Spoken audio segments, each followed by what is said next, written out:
लक्ष द्या सर्वांनी. ही पुंडलिकाला दिलेली वीट आहे. विठेवर देव उभे आहे.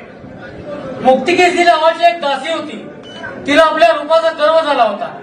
जेव्हा ती देवाच्या दर्शन झाली तेव्हा देवाने तिच्यापेक्षा नाजूक रूप घेतलेले. जेव्हा तिने आपले हात देवाच्या पायावर टेकवले तेव्हा ही पोटरुतलेली जागा आहे.